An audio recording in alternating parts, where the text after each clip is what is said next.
네, 황보선의 출발자 아침. 자, 2부도 여의도 중계석 함께, 자, 조혜진 국민의힘 의원과 그리고 전재수 더불어민주당 의원과 계속 이어갑니다. 자, 아까 저희 윤석열 총장 그 사태와 관련해서요. 이거는 꼭 우리가 짚어봐야 되겠습니다. 윤 총장이 이제, 검찰에서의 역할은 뭐 이게 다다. 그러면서 이제 앞으로, 자기 역할은 이제, 정치를 통해서 하겠다는 그런, 맥락으로 해석할 수 있는, 예, 그런 발언을 했습니다. 자, 윤 총장이, 그러면 김종인 위원장이 윤 총장이 자연인이 돼서 보자 보면 볼 수도 있다. 이런 얘기를 했고요. 자, 그러면 일단 먼저 야권에서 윤 총장을 좀, 뭐랄까요? 반기는 입장 같습니다. 자, 어떻게 될 것 같습니까? 윤 총장 정계 진출. 먼저 이거는 조혜진 의원께서 먼저 좀 전망해 주시죠. 예, 앞부분에서 제가 말씀드린 대로 예. 윤 총장이 검사로서 평생 추구해온 법치주의, 법의 지배, 또 공정한 법질서, 또 그거에 바탕을 둔 이 헌법 가치와 민주주의 이런 것들을 수호하는 자기의 책무, 소명이 이 검찰총장 자리에 오고 이제 검찰 조직 안에서 자기가 하던 역할로서는 할 만큼 했고 더 이상 한계가 있다. 네. 이 검찰총장이라는 이 직을 붙잡고 있는 상황에서 그 가치를 구현하는 데 있어서 자기가 할 수 있는 역할은 더 이상 없어졌다. 그런데 이게 뭐 단순히 검찰 조직의 문제나 자기 개인의 인생의 어떤 소명의 문제가 아니라 나라의 운명이 걸린 문제다.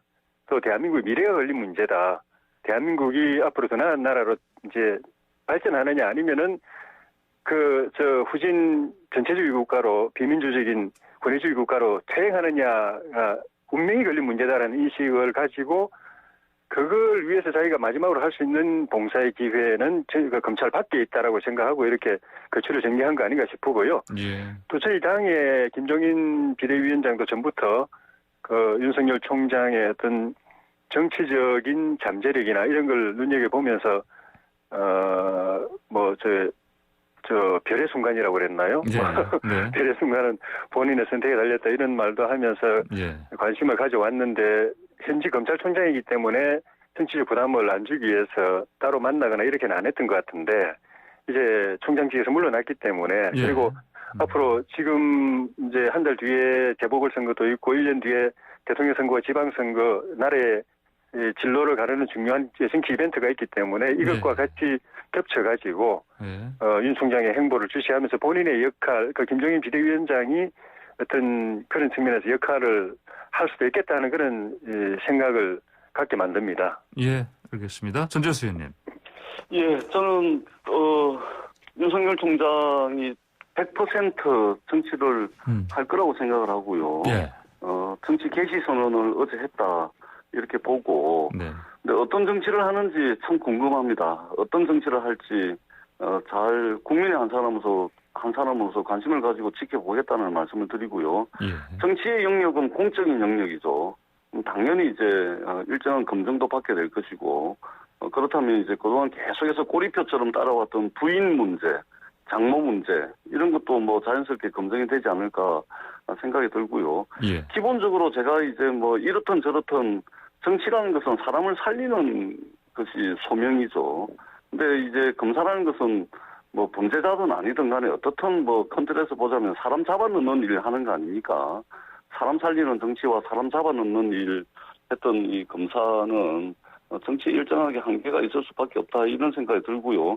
자유민주주의와 국민을 보호하겠다 말씀을 드렸는데 윤석열 총장이 이야기한 자유민주주의는 검찰이 특권적 권력을 가지고 자유자재로 마음대로 활개칠 수 있는 그런 민주주의 그 이상도 이하도 아니다라는 말씀을 분명히 드리고 국민을 보호하는 것이 아니고 여러 특권을 향유해왔던 검찰 조직의 이익, 검찰 조직을 보호하기 위해서 재임 기간 내내 그냥 나라를 시끄럽게 했던 그런 측면에서 볼 때 국민을 보호하는 것이 아니고 검찰을 보호하는 그런 정치를 하지 않을까 걱정스러운 부분이 있습니다.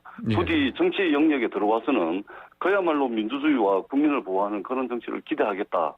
이 말씀을 드리도록 하겠습니다. 예, 그 윤 총장이 이 사퇴를 결심한 시점을 두고도 참 사실은 얘기가 있습니다. 그러니까 검사가 퇴직한 후에는 1년 안에는 대선 출마 못하도록 하는 이른바 윤석열 출마 금지법, 이거 피하기 위한 시점으로 잡은 거 아니냐 이런 얘기도 있습니다. 그렇다면은 이걸 봐서는 윤 총장이 대선에 출마하는 거 아니냐, 예, 이런 관측이 있는데 어떻게들 보십니까?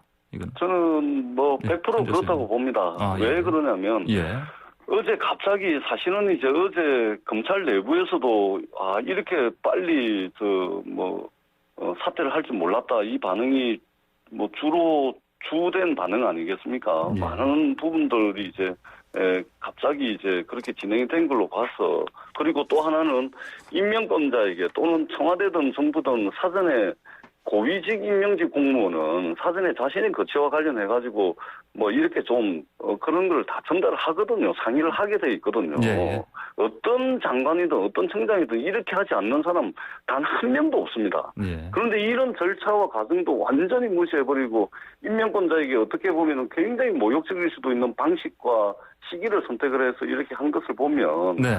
결국은 그동안 재임 기간 동안 해왔던 모든 일들이 자신이 정치를 하기 위해서 예. 검찰 조직을 방패 삼고, 그리고 그 기반 위에서 여러 가지 발언들과 정치적 행위들을 해온 것이 아닌가, 저는 그렇게 생각합니다. 저는 알겠습니다. 100%라고 봅니다. 예, 알겠습니다. 자, 그럼 조혜진 의원님. 그 윤 총장 입장에서는 자신을 임명도 했지만은 자신을 또 징계하기도 한 임명권자하고 예. 거취를 의논한다는 게 무슨 의미가 있을까 하는 생각이 들고요. 그 징계 징계 의결서에 서명을 함으로써 대통령은 이미 자기에 대한 신뢰는 거둬들였다고 판단하지 않았을까 싶고, 예. 임명직 공직자의 출마 제한 문제는 예. 어차피 이 정권이 또 여당이 윤석열 법이라고 해가지고 윤석열 총장을 콕 찍어가지고 이 사람이 대선에 출마해서 자기들의 정권 연장에 걸림돌이 되는 거를 법적으로 원천 봉쇄하겠다고 딱 결심하고 있는 것 아닙니까? 네네. 그래서 예. 지금 법원이라고 내놓은 것도 결국은 윤 총장 출마 못하게 막는, 상상도 할 수 없는 비상식적인 법을 강행하는 예. 이 정권이기 때문에. 예. 조 의원님 시간이 좀 다 돼서요. 짧게 예. 좀. 자기를 막으려면 1년 반짜리도 만들 거고 2년짜리도 만들 수 있는 정권이라고 네네. 생각할 것이기 때문에. 예. 그에 맞춰서 해봤다고 생각하지 않고. 예.